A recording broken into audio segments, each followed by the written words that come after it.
Hi, and welcome to the Punk CX podcast.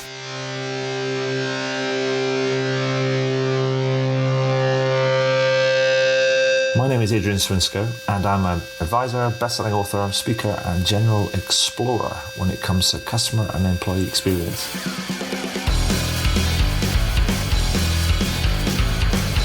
I'm really interested in figuring out what it takes to build organizations that produce better outcomes for both customers and employees. So with that in mind, I seek out and interview CEOs, entrepreneurs, business and tech leaders, authors and academics to uncover some clues about what it takes to build such an organization. Now, some of you may know the podcast as the Rare Business Podcast, but I decided to rename and rebrand the podcast recently. This is for a number of reasons. First one was to mirror the title of my book, Punk CX, which was published in June 2019. Two, because I'm a fan of punk music. And three, it's just more fun, right? Anyway, if this is your first time listening to one of these interviews, then hello and welcome. And please do dive into the archives at adrianswinsko.com, as I've now completed over 300 of these interviews in the last few years. If this is not your first time listening, then welcome back and thank you. Anyway, that's enough for me right now. Let's get into the interview.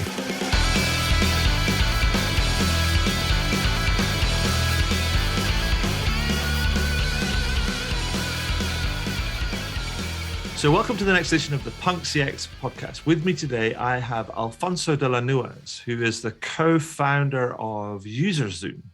Hey, Alfonso, how are you doing? Doing great. Thanks for having me, Adrian.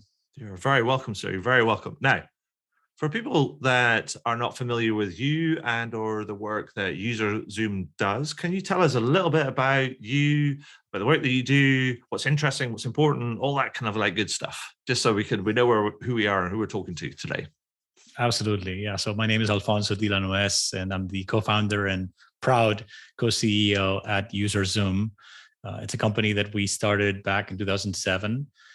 With the main purpose of helping businesses build better digital experiences, right? And the way we did it is by offering them very rich, actionable insights around user experience. It's not easy to build great digital experiences, and I think everyone knows that. And through the pandemic, we've seen, a lot of companies struggling to do this and do this digital transformation projects, et cetera. And so one of the best things that you can do to be successful is to actually have that end user before they become a customer, but once they become a customer as well. And we can talk about the CX and UX concept later. But just have those end users in mind through the whole product development lifecycle, whether it's in the design stages, pre-live stages, development, and then once you're live, you continue focusing on the end user, because digital changes everything. It's a market now where the consumer, again, whether it's a user before they convert into a customer, or whether they're a customer, they just have more power, more ability to make choices, and more information than ever before. And I think, to me, that's one of the most important things about what's happened in the last decade is with the digital transformation, is that there's a big need to customize for the end user, to please the end user, to address their demands and their needs more than ever before. You just can't get away without doing that, and the only way you can do it, honestly, is by running a whole lot of research and testing that includes these users throughout the process. So we co-founded this company in 2007. Here we are about 15 years later and growing strong. Excited about the future. And I must say that you did mention before we got started that you just raised another round of equity. So kind of like, I know this is an audio recording, but I'm applauding and saying kind of well played, because I know how hard that I hear how hard that it often is. So well done on that. Thank you. Yeah, that round. What's most meaningful to me, besides the fact that it's a large round. I mean, the valuation is public. It's $800 million. So when you start from zero and you get it to that point, you have to feel proud and feel good about what you're doing, for sure. But I think the most meaningful thing is that the investment community, whether it's a venture capital or a private equity, in our case with Thoma Bravo, they're investing in this market. And these guys don't invest unless you see potential, of big market opportunities and winners out there. And I think that's what's really meaningful, is that they see that there is a real pain in the market, which is that, again, as I said, delivering great digital product experiences is a very difficult thing to do. And collecting insights and being very customer centric is one of the best things you can do. Perfect. I mean, so I wanted to kind of go back to something that you mentioned, where you talked about the difference between CX and UX. I just wanted to add you to kind of clarify that, just so we know where we stand, because sometimes people conflate those things. They're not really the same. So I'd like to get your kind of take on that. I have my own take on it because I've been in this industry for 20 years, and I certainly have developed my own thought about it. So I want to start by saying that it depends, because in some companies, I know that's a little bit of a diplomatic answer, but it truly. I was trained initially as an economist, so I know exactly kind of when I forgive me for that, but it's like the answer to any question, if you're an economist, is like, it depends. And let me explain. So, for instance, if you're a company, like many companies, obviously, that have an offline and online business, very separate, you're building products that are not necessarily just digital. You're likely to have a completely different team and a strategy, for UX and design, and focus on the pre-live stages. And then you have CX, which is focusing mostly on the post-live, and once you're a customer, that's why it's called user versus customer, right? And I usually use this example. I have this nice couch here in my home office. It's been here for about 5 years. When I bought it, it was in one shape, and right now it's exactly in the same shape, other than having been used for 5 years. It's not brand new, but it's exactly the same.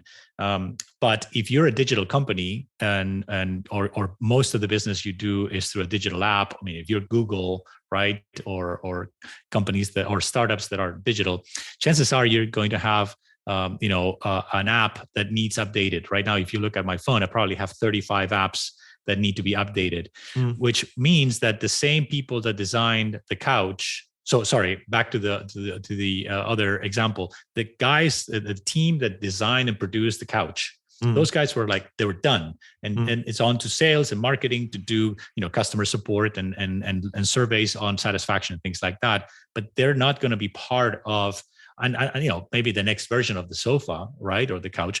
But in the digital world, there is no. There's that divide is no longer there. You think about it, a designer starts. These are live products, Adrian. So you'll have a design team and a development team and a research team working on the initial stages. They'll design it, test it, develop it, launch it, and then that product is live. Is going to be going through a cycle of changes and versions, right? Sometimes, again, every week or every month or whatever. And so what that means is that now the customer experience people and the UX people, I mean, where is the divide? They should definitely work together, because if I'm a UXer and typically working in the pre-live stages, I definitely want to hear about customer support feedback. I definitely want to know about NPS. I definitely want to have what we call a triangulation of data, which is not just focus on qualitative research and doing some prototype testing, but which is again based on focus on design, but also understand what's happening and have some care about what other surveys and things that typically marketers do and CXers do. We need to work together, right? So that's my definition. Is it depends on the organization, but I can see that the divide as we move towards digital, the divide is going to be kind of non-existent, over the years. Yeah, I think, and as you kind of rightly say, I think it does depend, and it also depends on context. It's always going to, when people can enter into a CX or UX kind of conversation, I think it's always going to be useful to to stop and think about what you actually kind of mean in that particular conversation, because it'll change. Because I could think of an example, like say, an enterprise kind of company, there's a difference. Somebody who might be a customer, they're buying something, but they're buying it for a whole range of kind of people that are going to be users or something. And it could be enterprise software, let's say, for example, and their requirements may be very, very kind of different. And so that's kind of sort of different to what you were talking about, also similar, but it's also, I would just say, I guess what I'm saying is that when you get involved in those CX, UX kind of conversations, maybe just take a moment and actually agree what you're talking about and who you're talking about, because then you can make sure that you're not going to get to any kind of points of kind of like misunderstanding, kind of like further down the line that you have to unpick. Absolutely, because it's a complicated field. But also, I know you talked about doing all this kind of research and testing. And you do that for clients and for the products and the services that they're developing. But I also know, brilliant segue, is that you've just done your own kind of piece of research on the state of the UX space. It's called the State of UX 2022. Yeah. And that's one of the reasons I want to talk about, because I love a bit of research, a few numbers, gotta love that. And I wondered if you could tell me a little bit about the research, sort of why you conducted it and what some of the main headlines are of it before we can dig into some of the findings that stood out for me. Absolutely. Well, we have something called the drinking our own champagne, thing at UserZoom.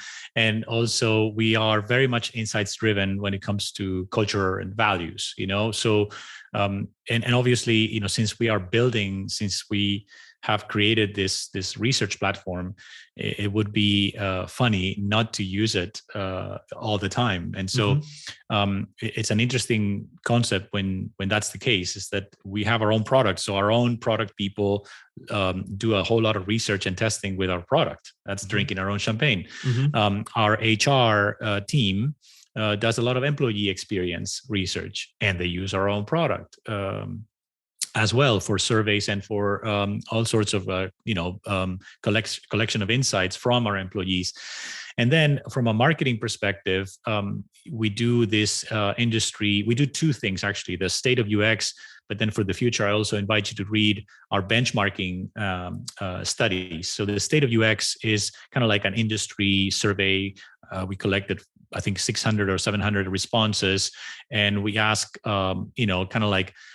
we take a pulse, I guess, on the industry in general. Then we have another line, which is called benchmarking for verticals. And what we do is we actually test the performance of different websites in a specific vertical. So the recent one that we just did is on pharma vendors, and previously we did a life insurance. So what we do is we again use our own product. I mean, to answer the why, we use our own product to produce insights. Our customers produce insights for their work, but then we also produce insights for ourselves, for thought leadership purposes, and just to provide insights to the industry and to the community. So that's really the kind of the why behind the state of UX. And tons of insights come out of these surveys, and so happy to provide you kind of like with a summary of some of them, some of the ones that I felt that were very interesting actually. Sure. So one of them that I really like is we're seeing the demand for UX research is growing quite a bit, right? What we see is that I think it's up to 70% of the respondents said it's growing. And I think 25% said it was growing. It was actually growing quite a bit. So the thirst and the hunger for this, what we see is that product teams, product managers, or even C-level executives are asking for insights. They're asking. Of course, the pandemic is the reason why, right? This is a 2022 survey, and people have gone through 2 years of everything going digital. So everyone is wondering, well, how are we doing from a UX perspective? And so the demand. The other one that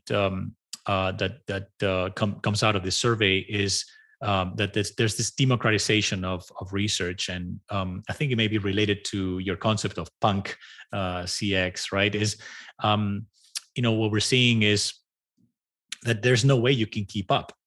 with the demand. And so, like another, this is not from the study from the State of UX report, but it's just another a statistic that I think is really interesting for the podcast, is that LinkedIn recently posted the top 25 highest growing jobs, and number 8 was UX research. Right. I can tell you right now, Adrian, that being in this industry for over 20 years, I never would have thought that was going to be the case. These are people that UX researchers tend to be, people with a gown and the glasses, and they're in the lab. You're in the popular crowd. Well, so that has changed. Now, what we're seeing is that a UX researcher can also, well, let's just put it this way: a UX designer. Or even a product manager, they could be running UX research. Now, the next topic I have here from the report is that people are focusing on quality and how to scale UX research, because what you can't do is get bad data and have anyone run UX research. There's a craft, there's a methodology there. You have to know what you're doing. Otherwise, you can just collect crap, and those are not. It's actually worse than no data or no insight. So anyway, I guess what I'm trying to say in general is that the demand, this is definitely one of the top findings from the report, is that the demand is growing quite a bit, and that there's this democratization in place where, the UX researchers are also enabling and training other people. And they're also providing them with, the tools and the resources, but also guiding them, versus just limiting it to the UX researchers are the only ones that can run research in the company. That makes complete sense, and it sort of falls in line with this. I think the idea that the leading companies they have this ethos of experimentation, and they're always kind of like learning, testing and learning. I mean, people call it agile and stuff, but then agile, in many ways, can become another thing that gets reduced down to it's like a method or a set of tools, but actually it's a mindset more than anything else. And I think about companies like, I guess a good example, I've had somebody, there was a guy called Stefan Tomke, who's a professor at Harvard. I had him on the podcast kind of a while ago. And he's talking about, he's written a couple of books on experimentation, and he quotes booking.com as an ideal example. And they're just running constant experiments all of the time. And anybody in the organization can run an experiment, or anybody in an organization can like pull the plug on an experiment if they see it's having an adverse sort of an effect. And it's building up that, yes, you can set the guide rails in place, and that's how but then you enable everybody, and that's, I guess, how you can like scale it, how you democratize it, and how you enable and so on and so forth. So that's very kind of cool. But I guess my question, and the thing I wanted to dig into was, because I think this is also another thing that's kind of coming up. I mean, not so much in the last couple of years, but definitely in the run up to the pandemic, and across the course of that 2019, we saw increasing calls for projects to start delivering or producing or proving their ROI, as it were. And I know that's going to come back again, because economic environment is tightening up. We're in an inflationary system, there's supply chain shortages, problems, all these different sort of things. Are we going to get to the big R word? Who knows? We might we might get there, but the point is like, what's the payoff? Because that's going to be the big question for people. What's the payoff? And my question about what's going into when I looked at the report was, what's the payoff in terms of, say, customer sat and revenue, etc., to teams that constantly integrate user research into their product development cycle? Because that's sort of what you're talking about. We're talking about this experimentation, agile testing and learning, and changing and iterating. Because I know that the report found that there's people that do and there's people that don't, and the people that do tend to overperform. And I want you to tell me about kind of what's the payoff, that's the difference, is it the delta between those that don't and those that do, if that makes sense. It makes a lot of sense. It's actually one of my favorite topics, the ROI. When you said the big R, I know you meant a recession, but I was thinking return on investment. ROI, because ultimately what we want to do here is during an economic downturn like this is definitely focus on the priorities and making sure that whatever you're doing does have a ROI. Right. And I'll tell you, my personal take, of course, I'm biased, but, it's not just a report. McKinsey also, published this business value of great design or business value of design. And, it's pretty obvious that companies that are investing in great design, great experience design, have a return on investment. In the case of McKinsey's study, it's actually twice. They're outperforming in growth twice that of their competitors. So you can definitely look up that article. It's one of my favorites. In our study, what we saw is that those 2/3 of the respondents say that UX or good UX positively impacts customer experience. Sorry. Customer satisfaction. 62% say that it improves also brand perception, right? So, but the thing is, customer sat. I mean, if somebody's able to complete a task, and get on with their lives, of course, that's going to be linked to satisfaction, right? Great usability, and the thing is that's where I was talking about CX and UX. CX, if you just worry about what people are going to say once it's delivered, I mean, you're missing this opportunity to work on the, before you're a customer. You got to work together because it's too late by the time they're going to, give you the rating or whatever. So we got to start earlier, right? Not just ask afterwards, but start early.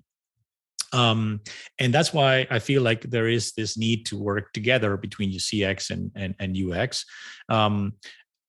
Also, there's a ton of other benefits for the companies that are user-centric and design-driven, well beyond satisfaction, or brand perception. For instance, like I really believe in being customer-centric is being innovative.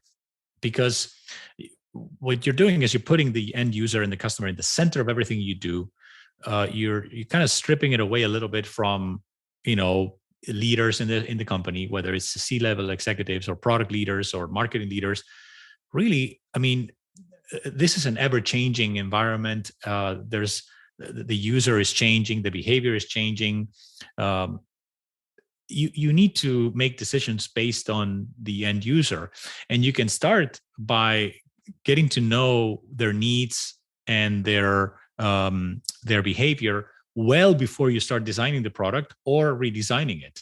And why wouldn't you do that? I mean, you still have companies out there, again, and from the study, from the state of the state of UX report, we still see companies saying, "Oh, it slows us down to do research." There's 45% of the companies say that they're failing to properly integrate user research into the development practices because of time. And my take on this is, if you look at those companies that you were talking about, Booking definitely being one where they test everything, and there's so many UX professionals in that company. Actually, to be honest with you, I think they probably have a case where they can show and demonstrate that they're actually reducing the development time. Because the point is this: yeah, it may feel like you're stopping the development process or the design process because you want to spend, let's just say a day or 2 days. By the way, that's not a long time today with remote testing platforms like ours. You can actually incorporate it, right? It used to be that you would have to spend 2 to 3 weeks and stop the process.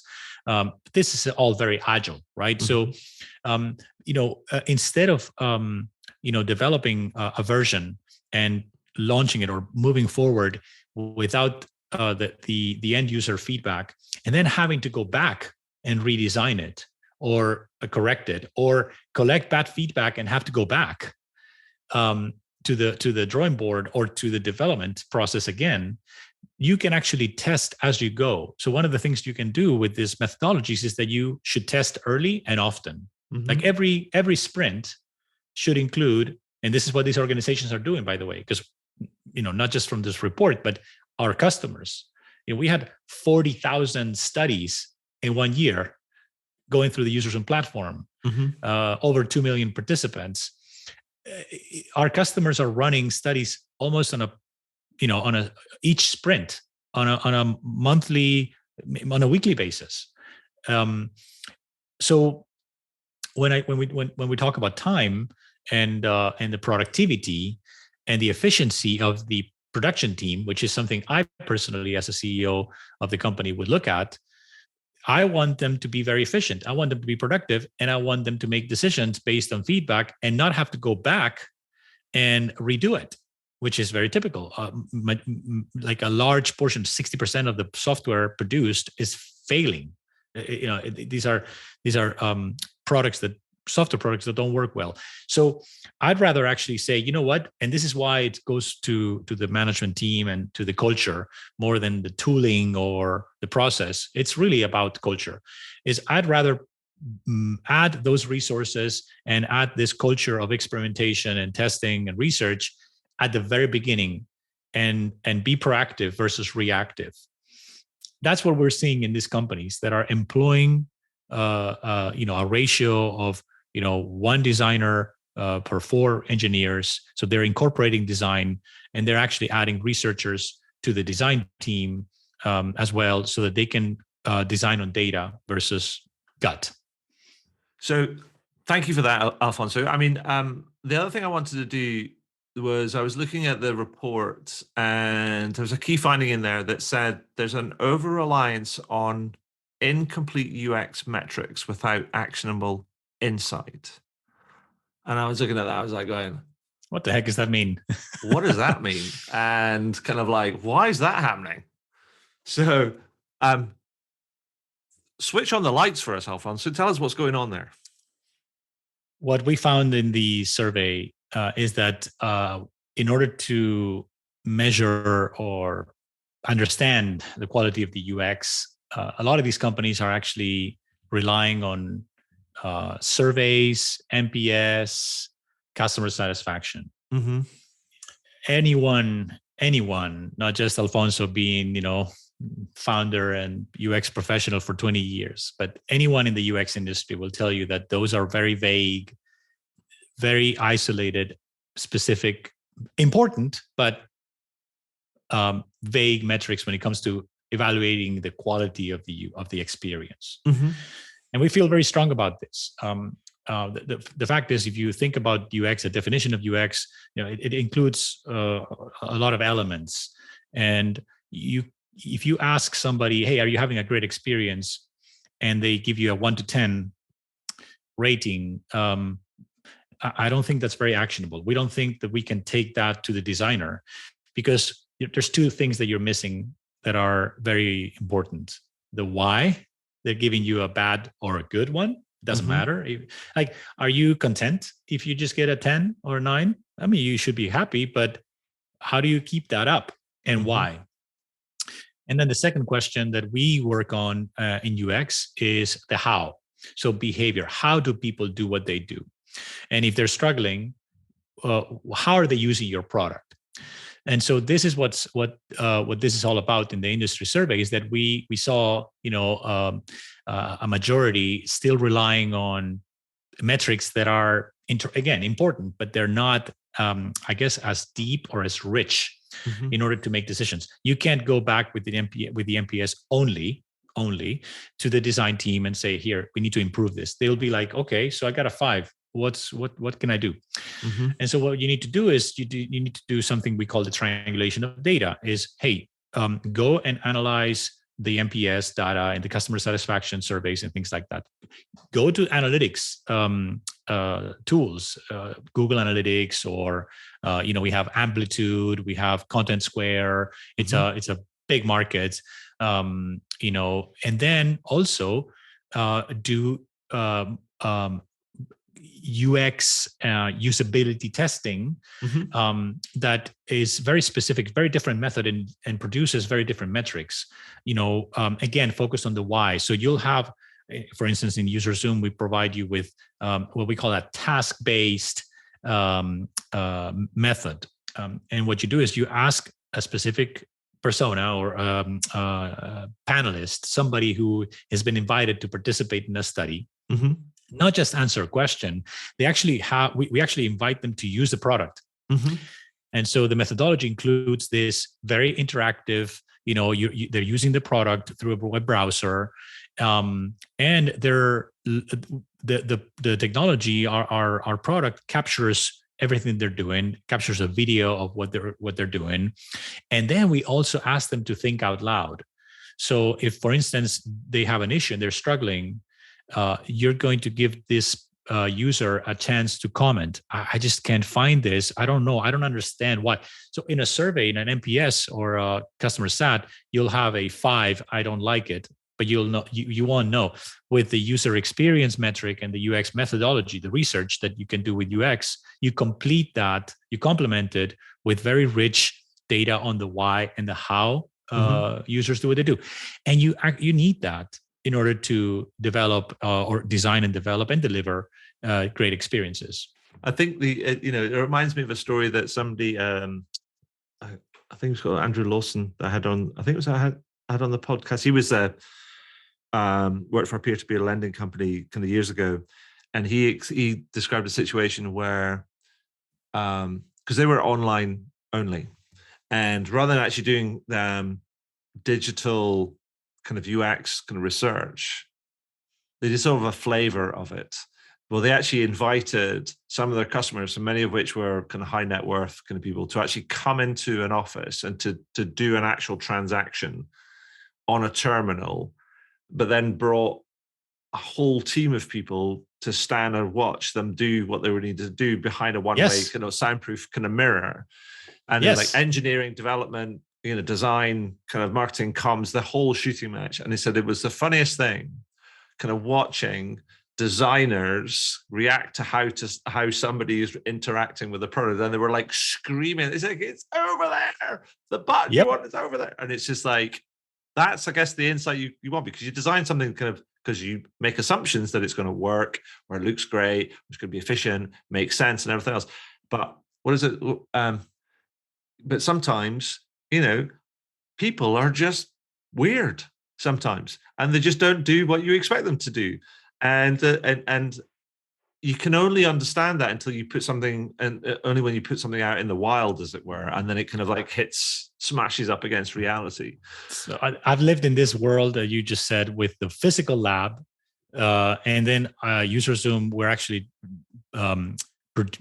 empowering companies to do this in physical labs, but also remote, because the problem with the physical situation is that replicating that every week is impossible. So it's impossible to do this with Agile, right? But with remote, that in the remote testing platform that we offer, you can actually do this without having to be in a lab, right? Because you can replicate everything remotely, and the user can be in Thailand, and the researcher can be in California. So you are not the user. But you also don't need to kind of get all these people in a room to kind of watch this sort of thing. You're just focused on them, and then you can record it and you disseminate it, and then people kind of understand it kind of in their own time. We cloudify the lab is what we did with UserZoom. We cloudified the lab. It's essentially a funny way of saying what we're doing, right? Is we made it scalable, we made it remote, so that not just you don't have to worry about the geographic constraints and the physical aspect of the whole thing, but also sharing the insights, right? Everything is accessible through an app, so that you can actually share it. That means that these designers and researchers and even leaders can actually access and have exposure to the insights, and say to themselves, "Oh my goodness, how can we? How could we have made these mistakes?" At the end of the day, you are not the user. Is one of the things that we say very often here in UX. Is the designer, the developer? We're not the user. Even the researchers, we will lose track of what it is, because that humans are complicated, because behavior is complicated, because things change, because some users now are used to, for instance, how Google operates or how Uber operates, and they are so used to that. Now they expect a bank or a healthcare insurance company to actually deliver a great experience that is matching that type of experience. It's very hard, very, very hard. Research is something that can get you there. And so it's fascinating when I step back and reflect on all of this sort of stuff. And we've seen, as you've alluded to before, we've seen this, massive shift to digital, which was enforced upon us as a result of the pandemic, and people accelerating the digital transformation efforts. Various sources say anywhere between they've achieved almost like 5 or up between 5 and 10 years worth of change in the space of like 24 months in many cases.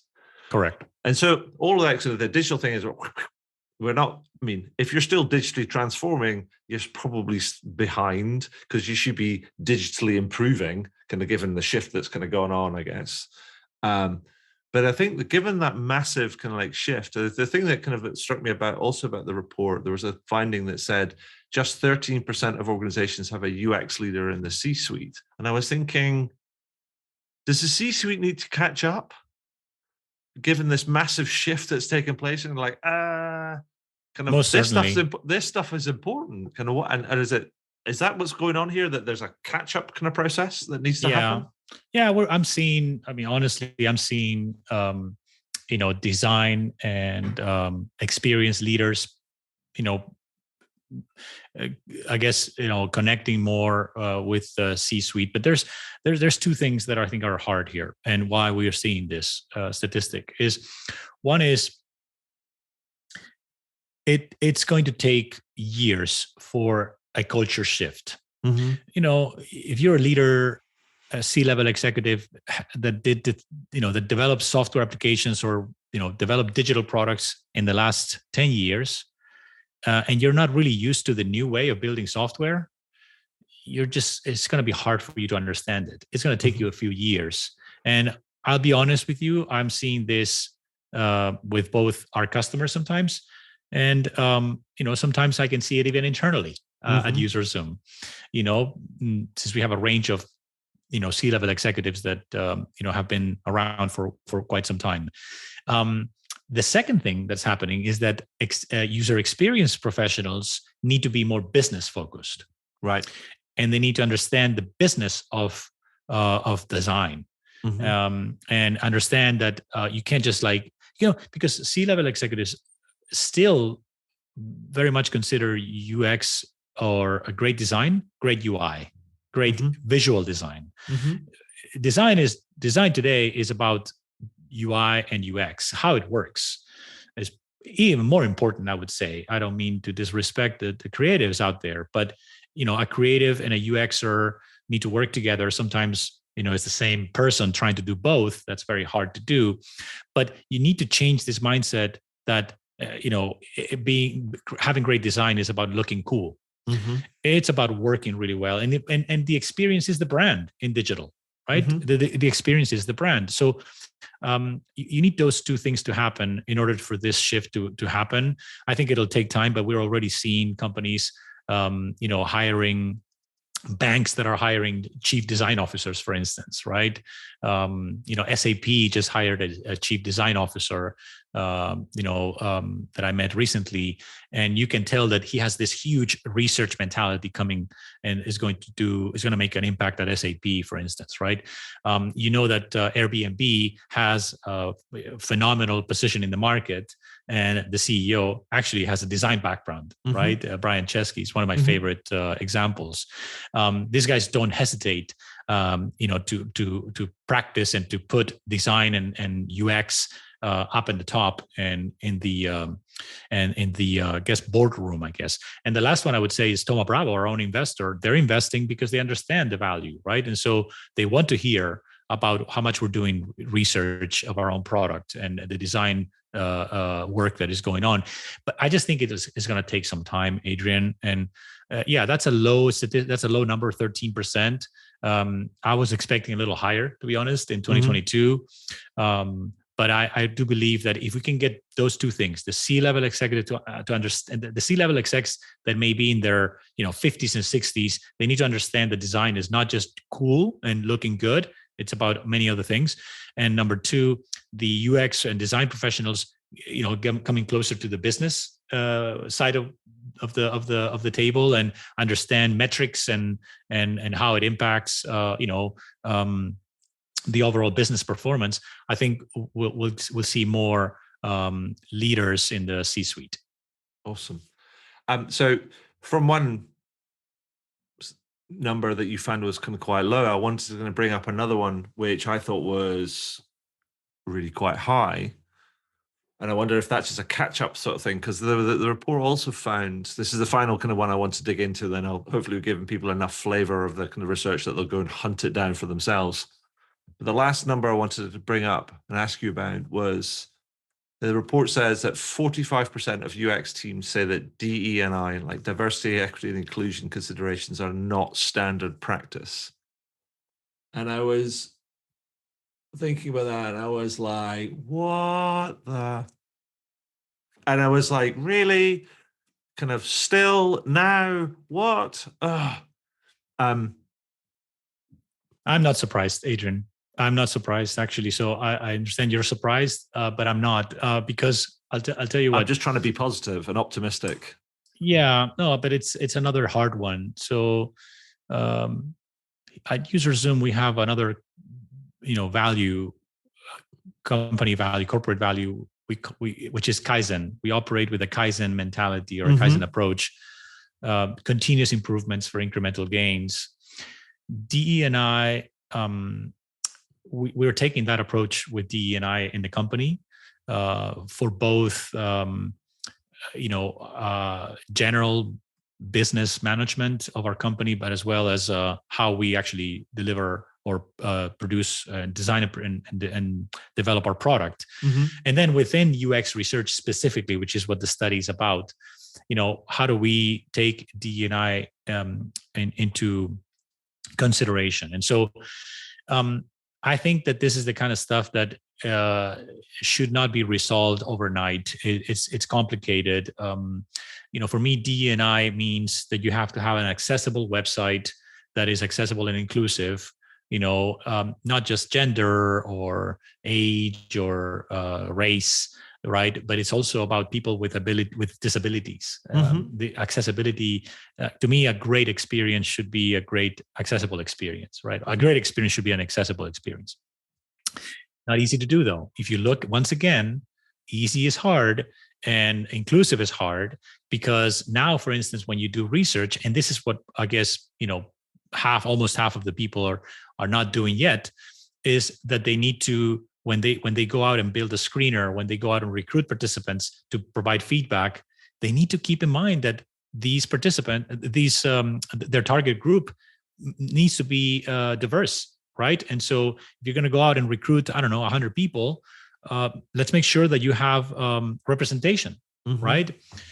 That's not something you can just easily do overnight. It changes things, right? And so I'm not surprised. In fact, I would argue that, hey, given that this is D&I is very good for the world, I think is the right thing, but at the same time, it's relatively new. I think it's not a bad statistic. They don't have it in their standard practice, but they care. They do care, and they think it's a priority for the future. So I guess we can look at both. One is a little bit negative, but the other one is positive. Yeah, no, that is fair enough. I mean, there's a glass half full or a glass kind of half empty kind of approach, I guess. I mean, maybe kind of dig into that. I wonder if it's to do with that, because do you think that kind of people care about it, but this is also, there's this thing about, sometimes people care about stuff, but then they can try and do things, and then it feels that it's a bit harder, or it's out of kind of the norm, and all these different sort of things. And that might be you think about doing the research and maybe recruiting people that have the sort of the the makeup of the characteristics and stuff that you're looking at that are reflective of your kind of like your user base. Maybe that becomes do you think it's that becomes a bit of a stumbling block, actually kind of recruiting the right sort of people to give you the sort of feedback, the representative feedback? Is that a barrier as well? Yeah, I mean, recruiting participants is hard. Right. Is one of the businesses that one of the areas that we cover at UserZoom that is certainly a big pain point for our customers. And so we are actually investing quite a bit in the recruitment, and we call it participant recruitment business. In general, it's a pain. If you add the component now of having to meet certain criteria or have a representation, that makes it even harder. Right. That should not still stop you from trying. The way we look at it is sometimes you don't do it because you don't care or you don't know. I think this is, to me, a lot of the DE&I, this is my personal opinion, and it's not just for research, but in general, sometimes it's about awareness. Sometimes it's about sensitivity, and I think that what's happened in the last couple of years, given the many unfortunate social events that have happened, is that people are now much more aware. I am one of them, by the way, much more aware and conscious. So what all you need to do in this case, and I'll tell you, when I hear from companies like consultants that we're working with that tell you what they care about and what what a lot of minorities, for instance, care about, or people with disabilities, is that we care about it. We put it in our minds. We are conscious about it. We don't just never mind it. So it may be more difficult. Sometimes it might not. It might just simply be that you have to take it into consideration. If you have a lot of difficulty and for a specific target group you can't find them, no one is going to shoot you for it, so to speak. You're trying, and I think that's what we're looking for with DE&I. Yeah, I mean, I think they might not shoot you for it, but they might just end up not paying you money for kind of what you're trying to sell them, and that's kind of like that's the ultimate power, right? They just go nope, and then they kind of move on. And so it's good business to be inclusive. It's good business, because there's a huge addressable market out there. So yeah, absolutely. Accessibility, for instance, if you don't let's forget about race or gender. Accessibility. If you do build for people with disabilities, they're actually going to be able to use your product. Guess what? That's bigger audience. So yeah, look at it that way. Well, it's like 20% of the world population can identify as having some disability or another, whether that's physical or mental or kind of whatever it might be. And that's a big chunk of change. And also, a large group of people that just are not being catered for. And the thing is, they want to spend their money. They want to kind of have these experiences. They want to do these sort of things. And I'm slightly kind of like, I'm in that sort of like that age now. I'm going to go gray hair. I'm getting slightly old and kind of intransigent, but I just want people to do better. And like, yes, it might be hard. Yes, it might be new, but I want people to do better. That's all I want. But again, it's all about sometimes just simple awareness. I'll give you an example. It's not that hard to build a website that meets some of these. It's called the accessibility guidelines. As simple as this. Look at I'm also starting to experience vision. I'm 49 myself, and there are some websites or apps that allow you to increase the size of the font so that you can read and it's easier to read, right? It's just as simple as that. Others just don't. And these are I guess features or giving users the ability to do that. It's not that hard. It's just simply something you want to be aware of. Yeah, I mean, because simple things that I would, because I'm sat here with my glasses on, sort of thing. But if I was to visit a website and I was out and about and I did it on my phone, I wouldn't necessarily want to be leaning into my bag to get my glasses. I'd want to go and then trying to kind of do it so that I can access kind of something that's more readable without having to resort to my glasses because I'm out and about with on a screen.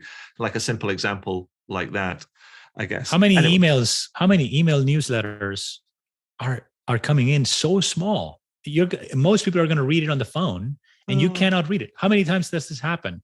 Well, that's what I'm talking about here, even though DE&I is much broader. But this simple, there are many, many things that you can do that are very simple and make a big impact. Yeah, no, completely. I think it's that applies not just in terms of people that have been excluded in the past or have not necessarily been kind of catered for in the past, but it's generally good practice to think about scenarios where people might find kind of problems. It's always been a bit of a bugbear of mine, is that when people design things, but they don't stress test them against even implausible scenarios, because actually it's almost like our experiences are kind of organized around a bell curve, right? You end up with, there's the ones on one tail, which is they're the exceptional ones. They're in the minority, they're exceptional ones.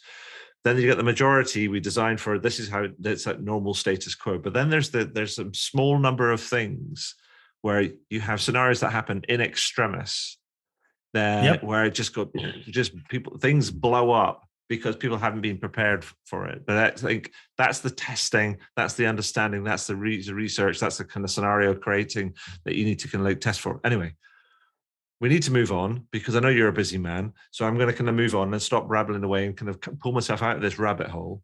But I wanted to ask you, this interesting, great research, really interesting, raises some really interesting kind of points about, how people are using incomplete metrics, the lack of representation on a board, kind of like, some gaps in DE&I considerations amongst a whole bunch of other things. But I want to ask you, is there anything that you've kind of like, we've missed out, or any sort of like shining examples you wanted to share with us that can, that in terms of that can help us understand what great looks like? I think the biggest example of what I would call great is actually not like a super complicated thing. I like to see that companies are using UX research or user research throughout the entire product development lifecycle and looking at it strategically. So that it's not just a testing thing. Like, you can look at research as a tool for evaluative purposes. We kind of check a box. Hey, we tested it. Oh, there are certain levels of maturity. We call this the UX maturity curve. And some organizations check. Others, they actually do everything based on research. And I'm not suggesting that you only rely on research feedback or from the customer. We talk about Steve Jobs and Ford saying, if you ask the users, they want a faster horse, right? So, but the fact is that if you can, to me, great means that you've made it part of your culture, that you are exposing different functional areas to insights, that you're not making decisions too quickly, or taking the risk of, you're not just saying, hey, the end user will adapt, or is an idiot and has to figure it out, or we don't have a design leader making decisions without research, because to me, design is not designed without research. So great to me means that you've changed your culture. And I can see that happening in companies like, again, Airbnb, Booking, ING is one of our customers that is also, created, has completely shifted the way they go to market and the way they do, customer relationship. We have examples like IKEA, who came in late to the to the digital world, but are now going through a massive transformation. And you can just tell they hired the right leaders and they hired the right people, and they're doing a lot of things. I think they'll see the result of this in the upcoming years. Into it, I have you ever done your taxes? Well, you guys are both in Europe. Here in the US, you have tax advisors or you use products like TurboTax, right? They have focused on easy and making it super simple. If you use their product, you notice that the research has been there. They anticipate. They don't just react. They're proactive to the user needs. And then lastly, for instance, USAA, right? Another company that, again, you would say not a digital, not a pure digital.com company, but they've hired a CDO, right? A chief design officer, not just chief digital, but chief design officer. We know about them, and we know how many design resources they have and how much research they do. And again, you can tell. I mean, to me, that's what great is about. Awesome. So, I think the thing I was also going to look at. So, thank you for that. But I also wanted to just as we kind of approach the end of our kind of chat, I just wanted to switch it up a little bit and ask you just to step back and reflect a little bit, because we're now emerging what I'm calling the pandemic years. I put it in air quotes on an audio recording. How silly is that? And I wanted to ask you about what are the kind of some of the biggest lessons that you have learned over the last couple of years, and kind of how will that inform how you do things going forward? I would say that the acceleration of digital has caught a lot of people by surprise, right? And the thing is that it's not just about, I'll tell you what, here's how I look at it. So can I reference my book? I know you have a bunch of books. Yeah. So this is my book right here. It's called The Digital Experience Company. There you go. It's coming out in about a month or two, approximately. And it says, winning in the digital economy with experience insights. The pandemic comes, and then I start hearing, every company should be digital. That's not enough. That's not enough. Every company is a software company. I heard that as well. Every company is a software company. That's not enough. And it's a platform company as well, isn't it? Is that the next thing? A platform company, yeah. That's a different conversation. But I heard this from Microsoft's CEO, and he's totally right. Great CEO, by the way. But it's not just that companies are software companies or in the software business or in the digital business. It's a step further. They don't just have, in order to be competitive and through the pandemic and beyond, because let's be honest. I mean, people are not going to go back. A pandemic that is almost 3 years old changes the way people behave. We're not going to go back to the office. We're going to still use Zoom, right? We may go back to the office, but it'll be hybrid, right? You'll still have a lot of remote, because there's a lot of things. There's a lot of great things or good things from being remote, such as avoiding commute or burning fuel.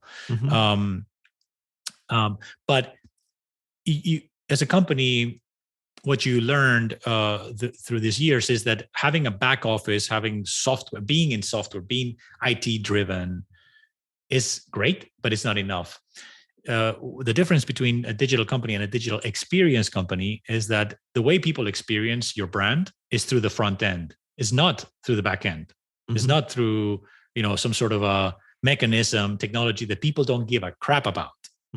What they care about is what they see right here in front of, the buttons that we have here, the labels, what we call things, and whether they work. That happens with the front end. Again, when you have a very small space like this right here in the phone, it makes it even more challenging to interact with the brand. So that's my biggest takeaway, is that I think some companies and some leaders thought, we're just going to pour resources into software. You need to pour resources into experience and with the digital experience. And that means that you got to invest in design. And I think that what we've seen in the last couple of years, back to my reference earlier on the investment community, you're seeing Andreessen Horowitz, you're seeing, of course, Thoma Bravo, you're seeing a lot of other investors with big brands, investors that would invest only in big market opportunities. They're investing in design or digital experience related products and companies. Sorry, we are one of them.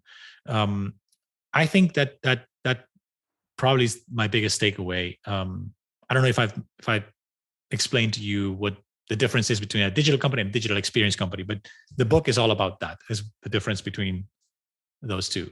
No, it's kind of fine. I think it's, and we'll make sure I'll give the kind of the book a plug when we do the kind of the highlights. Well, people hear it on the audio, and I'll make sure I include it in the in the write up kind of too. But I think you're right. I think the for me, I think there is some people that that got caught out, and then they spent a lot of money piling into digital and stuff. And I guess my sort of bugbear about some of this sort of stuff right now is that, but people are still talking about digital, and people are still talking about transformation. And actually, why don't we just talk about better? Because it's a thing, right? It's not going away. It's not going to pass. It's like, we're not really transforming. We're sort of already there. And you should just kind of like, there's a quote in the book, in the Punk CX book, which I love, because it's a line out of a Bad Religion song called No Control. And it's a quote from a book from 1788, from a book called The Theory of Earth by James Hutton. It's the first acknowledged treatise on geology. And having wandered up hill and down dale and kind of along coastlines to try and figure out how the world came to be, as it were, in its current kind of form, he concluded, there's no vestige of a beginning, no prospect of an end. And so for me, it feels to be like, actually, are we transforming anything? Or have we just not already kind of transformed by actually taking that step, and actually we just need to keep going? And actually, as you say, it's that digital experience, yeah, or is it just experience?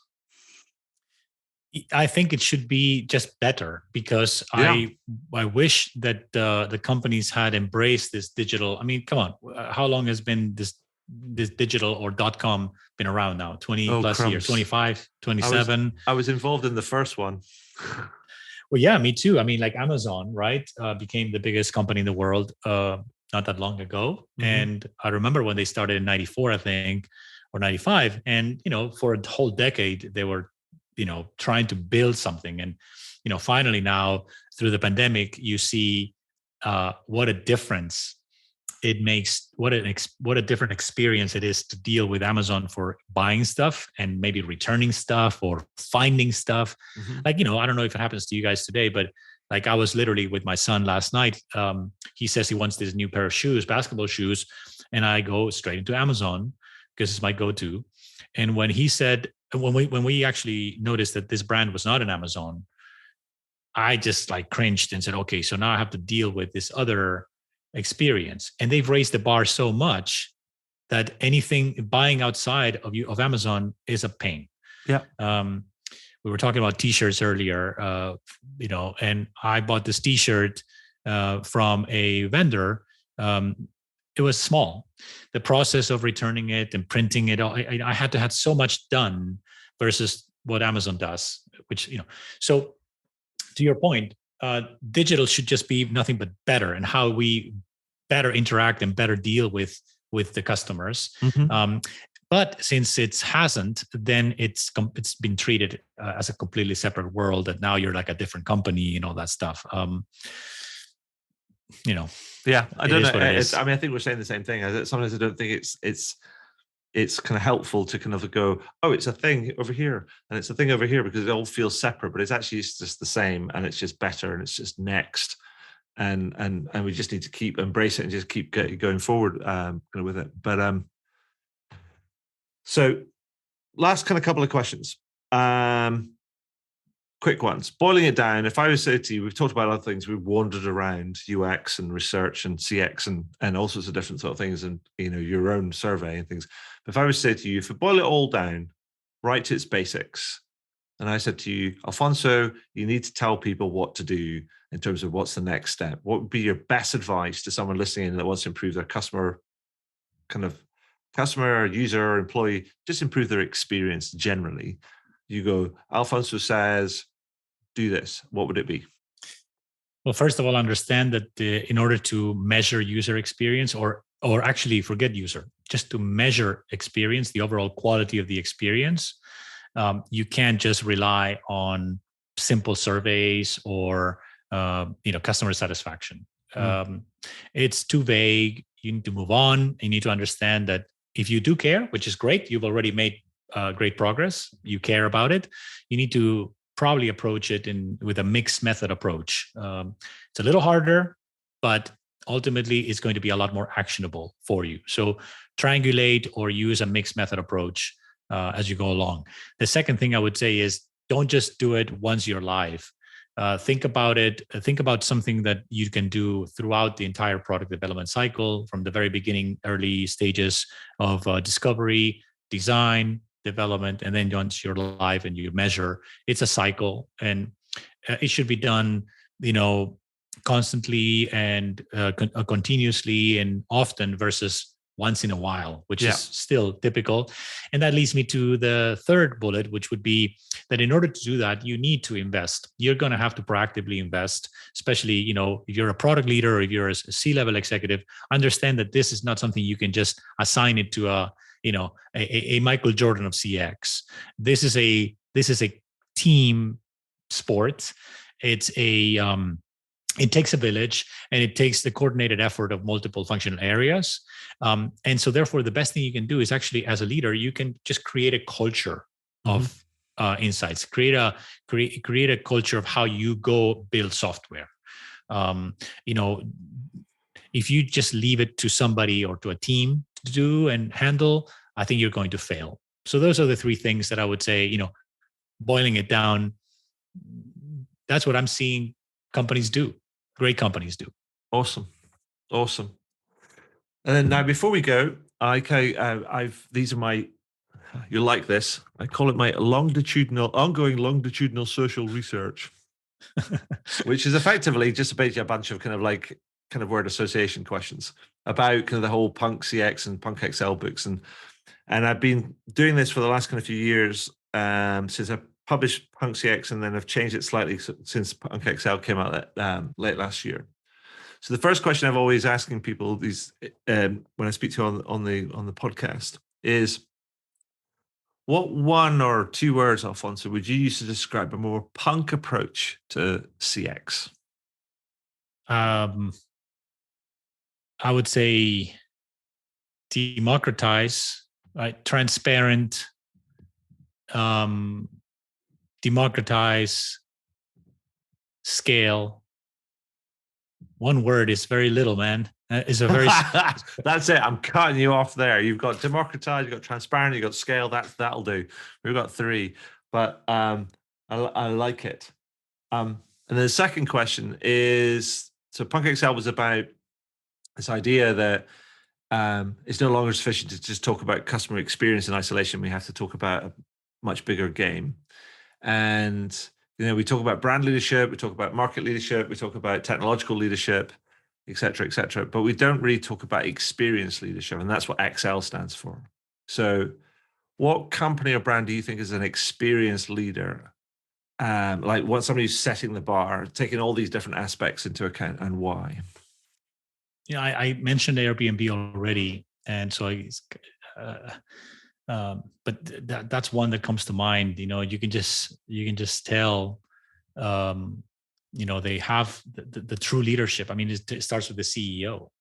Like, the CEO will record videos of himself going through how the product has changed and how they've added this and this features for the travelers, or nothing in my mind, nothing beats from a leadership perspective, nothing beats an Airbnb and an example of the CEO actually doing this. I mean, the other one, obviously, Apple used to be it, right, with Steve Jobs. But obviously, everybody knows that Apple has great design, and they've been design leaders and examples. I think Airbnb would be one. And then, boy, I mentioned it earlier as well, because again, in the conversation, it came up. But I also know about Intuit and how much they dedicate resources to design. But I also want to think about, like, for instance, banking institutions. I know Bank of America, Chase, I mentioned ING earlier. Hey, that's a long list. I'm going to cut you off there. Those are all companies that I know are investing millions. Right. I'm talking about millions of dollars. And I'm not saying anything confidential here, but I know that those are all companies that are investing millions in design, in UX, and they were not doing that before. And so all of those companies, for me, are on the list of, companies that you would say are experienced leaders. Awesome. I mean, I think that's the thing. I mean, in many cases, put your money where your mouth is there's talk, and then there's kind of like when you start to invest. Bingo. Right? Bingo. That's you can talk about it. You can say that you care about CX. Again, it's not about hiring Michael Jordan. It's about, if you really believe in it, you have to make it part of your culture. And that starts with the leadership. And also, you can't claim something and say it. You have to do it. And the best way is to actually hire the resources to handle it. Perfect. Absolutely. So, Alfonso, that's all we have. That's all I have for today. I just wanted to say it's been, well, first of all, congratulations on the raise. Congratulations on the big kind of valuation, on the releasing the research, your success today. But also thank you for sharing your time and your insight and your experience with me today. That's been awesome. Hey, I appreciate you inviting me, Adrian, and everything that you have put together is phenomenal. I mean, you've been doing this for a long time, so really appreciate it. And hopefully the podcast will be interesting to the audience.